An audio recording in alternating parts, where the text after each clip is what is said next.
segurando uma tábua onde estava escrito, milhares de anos atrás, e sendo capaz de leia o que está escrito. É incrível. Sentimento. Nas profundezas das ruínas do Egito, capital, esquecida. Arqueólogos descobriram uma pequena tabuleta de argila entre muitas outras. Outros. O que temos aqui é uma tábua de argila. Como uma... Na verdade, sua superfície marcada. Suas palavras longas. Morto. Por mais de 3.000 anos, ninguém sabia. O que estava escrito. Se você vir um formulário cuneiform, tablet pela primeira vez, você não está... Provavelmente será identificado como escrita. Mas quando a EA finalmente lhe deu voz, quebrou-se o silêncio. Não era apenas uma carta, era uma aviso. Bem, vamos colar o texto do inscrição. E nós vamos esconder essa palavra, com pontos de interrogação. Uma mensagem de um faraó, observando seu colapso mundial. E um lembrete de que o nosso pode ser o próximo. As cartas perdidas do faraó, por volta de meados de 1300 a.C. O faraó egípcio. Akhenaton fez algo. Nenhum outro governante jamais ousara. Ele abandonou a antiga capital e construiu uma totalmente novo, feito do zero em uma planta. Trecho de deserto ao longo do Nilo. Ele chamou-lhe Akhenaton, que significa o horizonte do Aten. Hoje o conhecemos como Amarna. Quando a cidade morreu, ela deixou, por trás de algo muito mais valioso do que ouro ou estátuas, deixou sua documentação. E essa papelada não tinha escrita só... Papiro, como os registros egípcios comuns, foi cozido em argila. Centenas de... Os comprimidos foram empilhados e armazenados nos escritórios governamentais, escondidos e esquecido por mais de 3.000 anos. Quando finalmente foram descobertos no final da década de 1800, eles surpreenderam o mundo. Porque estes não eram registros do templo ou textos religiosos. Eram os textos do faraó. Correio as cartas enviadas de Ipara, aliados rivais e vassalos do Egito. Reis, e aqui está a surpresa, nenhum dos... Estava escrito em egípcio. As letras estavam em uma língua estrangeira.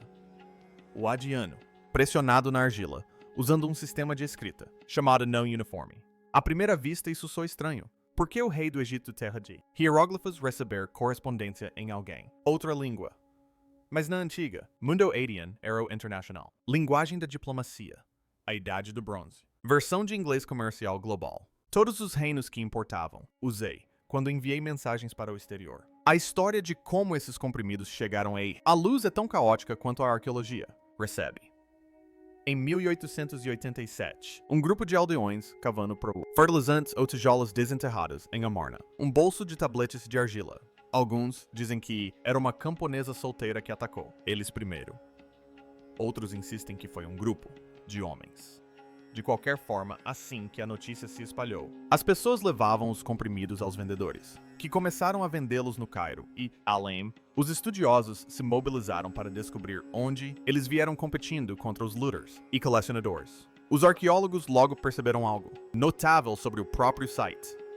No centro da cidade, em ruínas, eles encontraram tijolos de barro estampados com hieróglifos que, leia-se, o local da correspondência do faraó.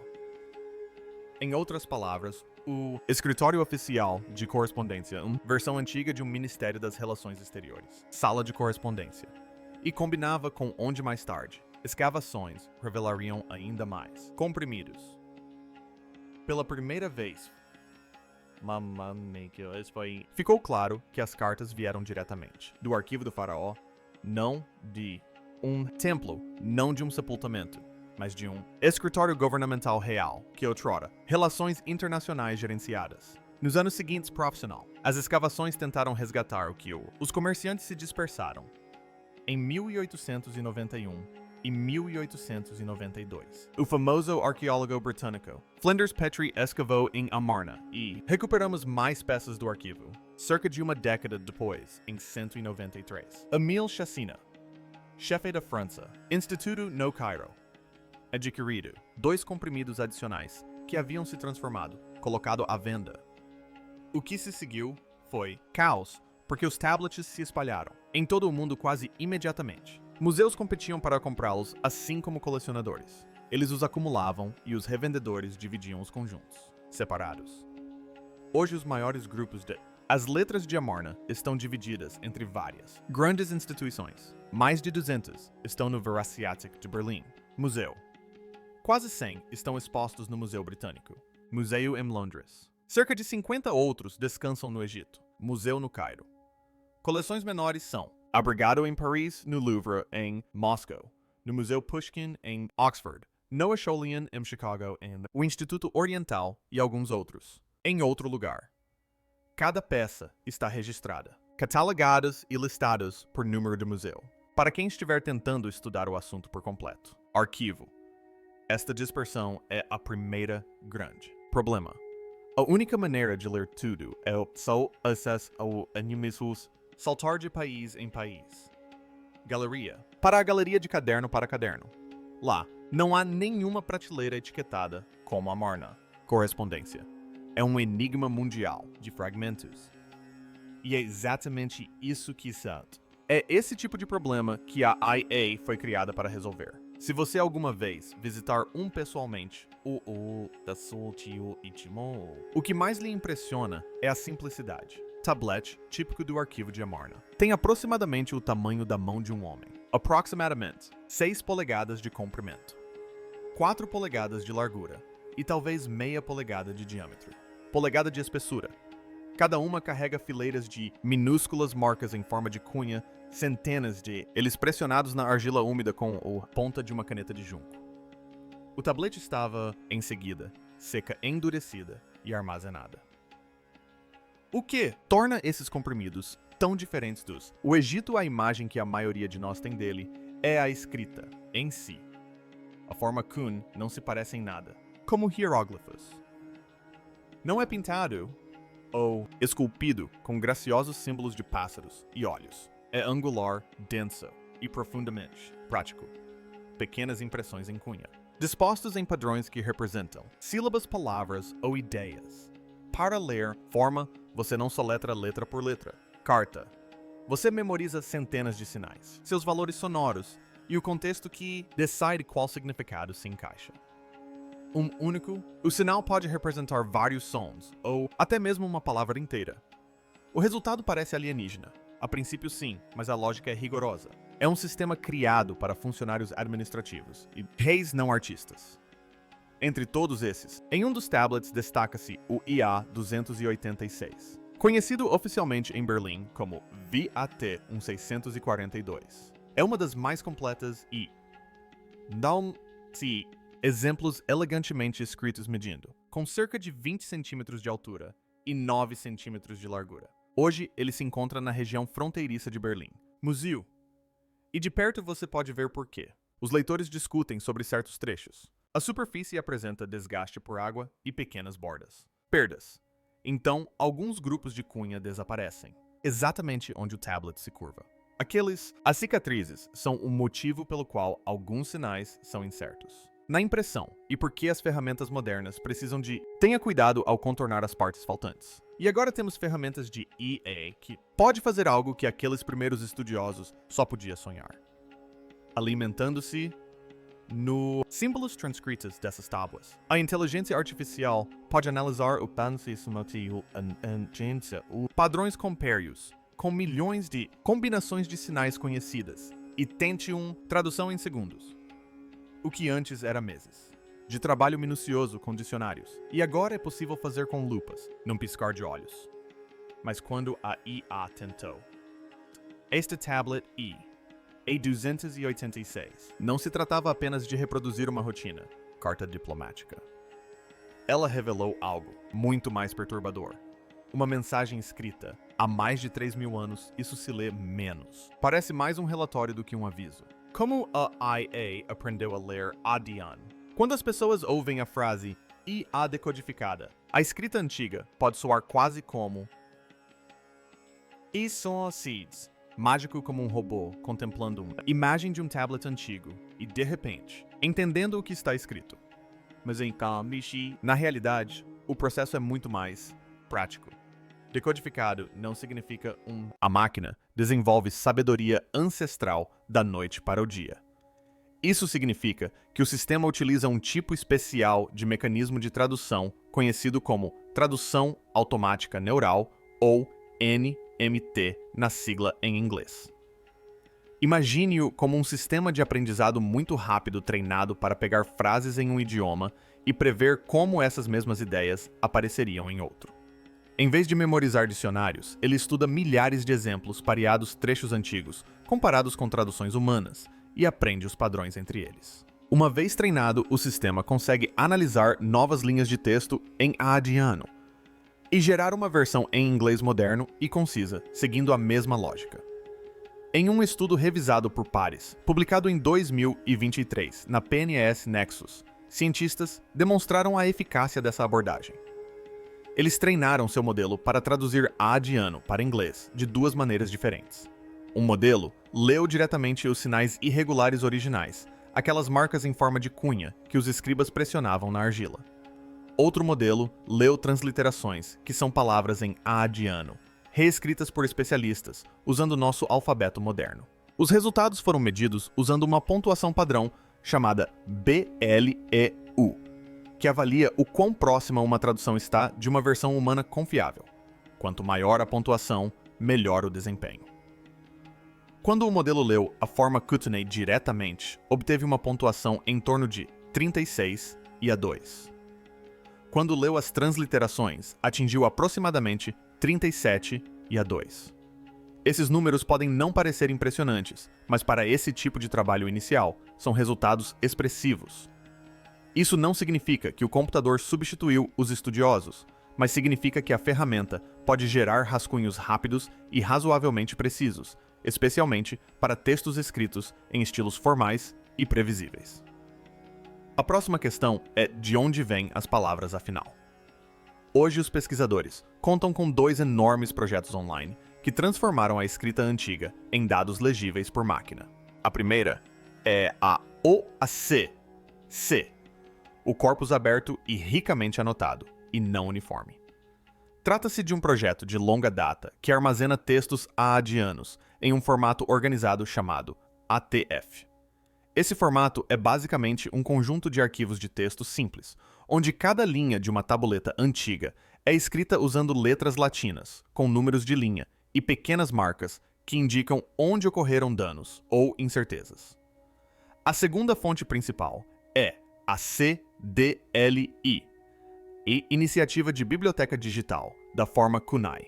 O CDLI detém os registros de museus para tabletes autênticos, incluindo onde foram encontrados, a qual coleção pertencem seus números de catálogo e imagens quando disponíveis. Se você pesquisar nosso exemplo específico, a 286, o CDLI mostra seu objeto, IDP 271.088 confirma que foi escavado em Amarna e observa que agora reside no Museu Veradiades, em Berlim. Essa mesma entrada contém um link para o arquivo de texto em formato ATF. Assim do registro do museu às linhas digitadas em adiano, tudo é rastreável. Antes de qualquer coisa ser usada em um modelo de tradução, o texto precisa de uma pequena limpeza. Os arquivos ATF contêm símbolos especiais que os editores usam para descrever o que está acontecendo no tablet. Colchetes indicam que uma seção está faltando. Um X marca um sinal ilegível. Chaves mostram palavras que os editores adicionaram com base no contexto, e pontos de interrogação sinalizam incerteza. Todos esses detalhes são ouro para os especialistas humanos. Eles indicam exatamente o que está quebrado ou duvidoso. Mas para um computador é apenas ruído. Por isso, os pesquisadores preparam 2 versões de cada texto. A primeira versão remove a maior parte dessa marcação e mantém apenas os sinais acadianos, legíveis em ordem. Essa cópia limpa é usada para o que se chama de transliteração para o inglês, ou T2E. A segunda versão mantém os sinais não uniformes originais, codificados em símbolos Unicode, e os envia diretamente para uma tradução de não uniforme para inglês, C2E. O estudo de 2023 testou ambas as versões e descobriu que cada uma tem suas vantagens. Portanto, a melhor prática é usar ambas e comparar os resultados. Agora, imagine o que acontece quando o modelo começa a funcionar.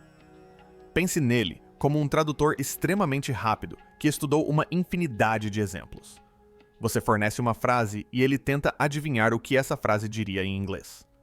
Você não precisa aceitar a primeira tentativa. O modelo pode fornecer várias traduções possíveis simultaneamente, cada uma com uma pontuação de confiança que indica o grau de certeza.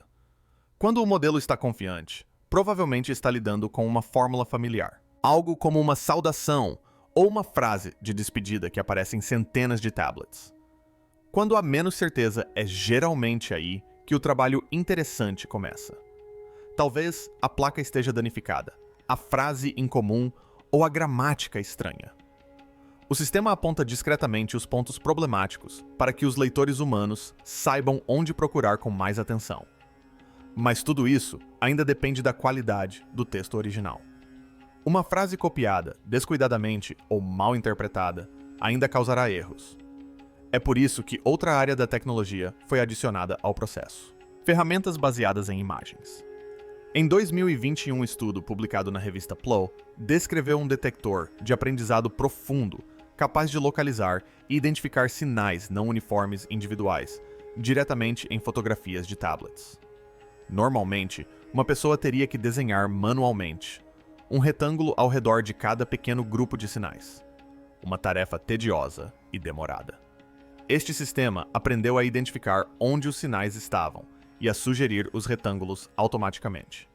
Não era perfeito. Ainda precisava da confirmação humana, mas acelerou drasticamente a parte mais tediosa da transcrição do formulário CUNY. O desafio era claro. Esses sistemas precisam de um número enorme de exemplos rotulados para aprenderem corretamente, e criar esses exemplos para o Cuneiform é um trabalho lento e meticuloso. Mesmo assim, a direção era inconfundível. Uma melhor detecção de sinais resulta em transcrições mais claras, e transcrições mais claras significam traduções mais confiáveis. Quase simultaneamente, novos conjuntos de dados surgiram para impulsionar esse progresso. Um dos maiores, chamado M, ele reuniu dezenas de milhares de fotos de alta resolução. Exatamente 38.947 imagens de tabuletas sumérias e aadianas. Cada imagem vinha acompanhada de seu texto, não uniforme correspondente, em Unicode, sua transliteração, desenhos em preto e branco e informações de catálogo. Não se trata de uma ferramenta de tradução em si. É o campo de treinamento que ensina aos sistemas posteriores como a forma CUNY se apresenta em todas as suas formas e contextos. Com essa quantidade de dados, um modelo pode aprender a identificar se uma tabuleta é legal literária ou administrativa, estimar seu período e refinar sua compreensão das formas dos sinais. É assim que a área evolui de fotos dispersas em museus para algo próximo a um fluxo de leitura completo da imagem ao texto e à tradução. O estudo de 2023 observou que o modelo tem melhor desempenho em textos formulaicos diretos, como documentos comerciais, registros administrativos e listas de presságios que seguem padrões previsíveis. Ele encontra mais dificuldades com linguagem literária mais livre ou linhas muito danificadas simplesmente porque há menos exemplos semelhantes para aprender. Cartas diplomáticas, como as tabuletas de Amarna, situam-se em um ponto intermediário. Parte fórmula, parte expressão livre. Esse equilíbrio as torna um caso de teste perfeito. O que se pode esperar da primeira versão de uma modelo para uma carta diplomática? Cada carta começa com a identificação do remetente e do destinatário. Segue-se uma saudação respeitosa, frequentemente reafirmando lealdade ou laços familiares. Em seguida vem o cerne da mensagem. Às vezes, um relatório, às vezes, uma reclamação, frequentemente, um pedido de ouro, grãos ou tropas. Por fim, há uma frase de encerramento que retoma a cortesia. O modelo geralmente captura essa forma geral sem problemas, pois já viu a mesma estrutura em inúmeros exemplos. Onde ele falha é nas extremidades. Uma placa faltando em um canto lascado. Um nome que pode ser lido de duas maneiras. Uma conexão sutil que pode ou não estar implícita. É nesses pontos que o olhar e o julgamento humanos permanecem insubstituíveis. E sim, é rápido o suficiente para mudar a forma como a área opera. Um único pesquisador agora pode realizar uma tradução inicial em um conjunto inteiro de cartas relacionadas em uma única tarde. Antes, esse tipo de tarefa podia levar meses. A diferença não está apenas na velocidade, mas também na perspectiva. Com dezenas de rascunhos prontos, simultaneamente, padrões começam a surgir. É possível ver quais cidades escrevem com mais frequência, quais saudações se repetem e quando o tom das cartas muda de educado para urgente. Os pesquisadores ainda precisam do trabalho lento e meticuloso para confirmar cada palavra, mas agora começam com uma visão geral completa, em vez de uma folha em branco. Para a nossa carta. I-286, os pesquisadores extraíram o texto da ATF do OCC e do CDL, confirmaram os números das linhas e limparam o arquivo para que o modelo pudesse lê-lo sem erros. 2 entradas finais foram preparadas, uma usando a transliteração e a outra usando a forma original com letras minúsculas. Quando o modelo os processou, o resultado quebrou o padrão. Não se tratava de mais uma troca educada sobre tributo ou comércio. O tom era mais áspero e inquieto, quase como um aviso sussurrado através dos séculos.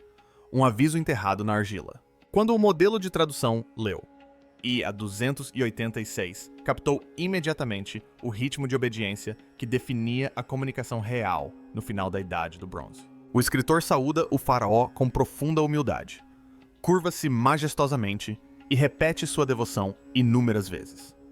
Ele lembra ao rei que sua autoridade não é herdada, mas concedida. Que tudo o que ele possui provém do braço forte do faraó. Cada linha da abertura carrega o mesmo peso de formalidade e temor. O tom cauteloso de um governante que sabe que sua sobrevivência depende inteiramente da lealdade. Mas logo o tom se torna sombrio. As frases suaves de obediência dão lugar a breves avisos urgentes. O modelo começou a repetir frases que não lembravam em nada a rotina tranquila de impostos, comércio ou tributos. Repetidamente, encontrava frases construídas em torno da perda e do perigo.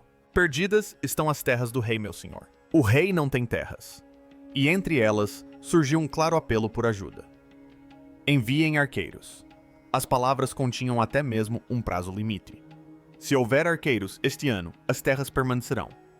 Se não houver arqueiros, as terras estarão perdidas.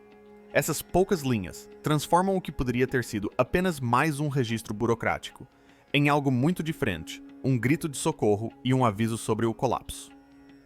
Quando os pesquisadores compararam este primeiro rascunho digital com as traduções oficiais feitas por humanos, a semelhança foi impressionante. A respeitada edição das Cartas de Amarna, de William Moran, construída a partir de décadas de pesquisa, contém o mesmo tom de alarme em praticamente os mesmos trechos. A abertura formal aparece palavra por palavra. O autor se curva profundamente, elogia a força do faraó e reconhece que o rei o colocou no poder. Então, linha por linha, a carta constrói-se até o refrão. As terras do rei estão perdidas. A frase retorna diversas vezes, quase como um eco destinado a ficar gravado na mente do faraó. O texto então nomeia a ameaça, culpa-os por saquear tudo e repete a condição. Se os arqueiros vierem este ano, a terra sobreviverá. Se não vierem, o Egito perderá o controle, mesmo em diferentes traduções.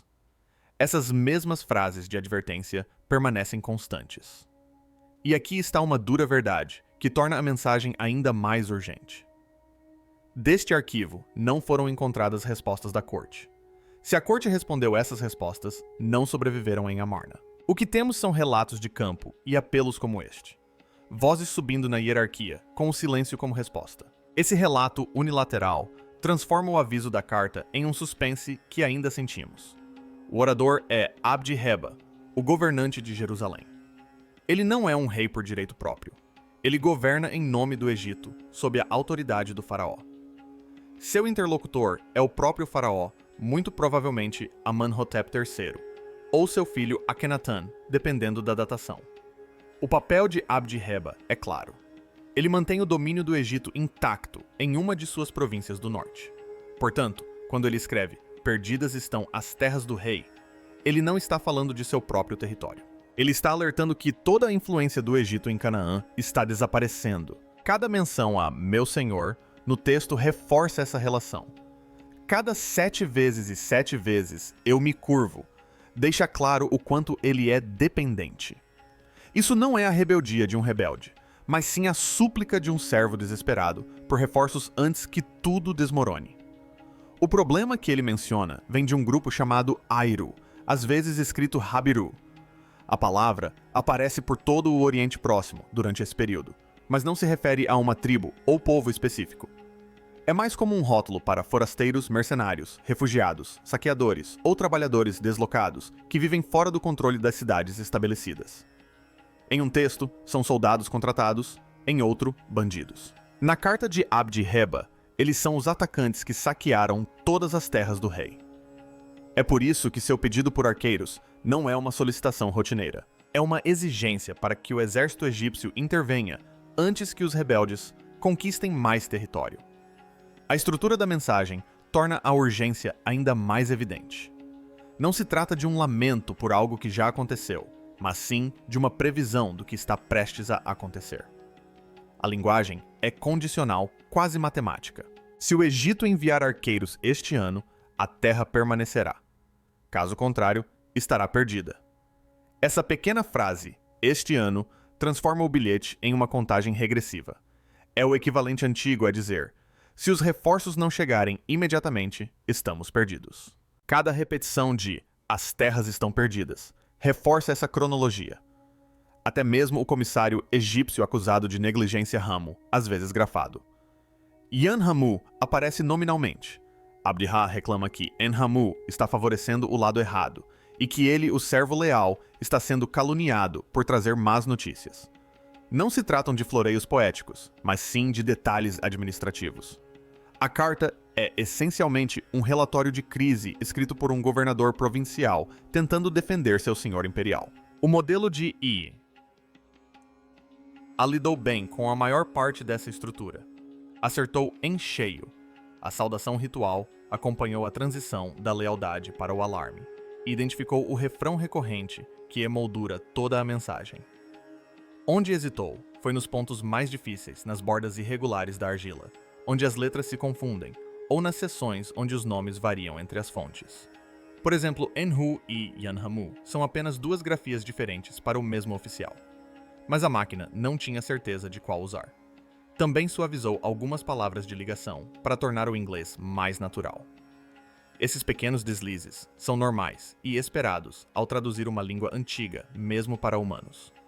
O importante é que a estrutura principal e a mensagem se mantiveram firmes. Um servo leal, uma ameaça iminente e um pedido de ajuda. Tudo isso limitado pelo tempo. Para entender o que estava em jogo, imagine o mapa. Durante o período de Amarna, a influência do Egito se estendia profundamente pelo Levante. Dezenas de cidades-estado, incluindo Jerusalém, existiam como vassalos sob o domínio egípcio. Elas enviavam tributos anuais, obedeciam aos enviados do Egito e esperavam proteção militar em troca. Quando Abdi-Ha escreveu sua carta, o poder do Egito começava a diminuir. Mudanças internas, reformas religiosas e agitação regional estavam desviando recursos da fronteira. Governantes locais como ele eram deixados à própria sorte, cercados por inimigos que pressentiam qualquer fraqueza. É por isso que sua mensagem é tão incisiva. Ele está dizendo ao faraó que as guarnições antes estacionadas nas proximidades foram retiradas. Ele menciona cidades rivais e vizinhos que se tornaram hostis. E então ele soa o alarme sobre os Airu, descrevendo-os como os que estão devastando os postos avançados do Egito. Para Abdi-Heba, este não é apenas o seu problema. É o problema dos impérios. Esse tom de pânico também não vem de um único documento. O nome de Abdi-Heba aparece em pelo menos 6 cartas conhecidas, e a 285, a e a 290. Cada um retorna aos mesmos pontos: problemas com invasores, perda de território e pedidos urgentes por tropas. E a 286 simplesmente captura a crise em seu ponto de ruptura. Os outros ecoam o mesmo tema, repetindo os mesmos pedidos, em formas ligeiramente diferentes. E não se trata apenas de Jerusalém. Da costa Ribada, de Biblo, dispara seus próprios alarmes em e a 75 pintando um quadro de cidades desmoronando e invasores pressionando. Vozes diferentes, mesma mensagem. Sem soldados, as terras do rei escapam por entre os dedos. É assim que sabemos que isso não é um exagero de um governante assustado.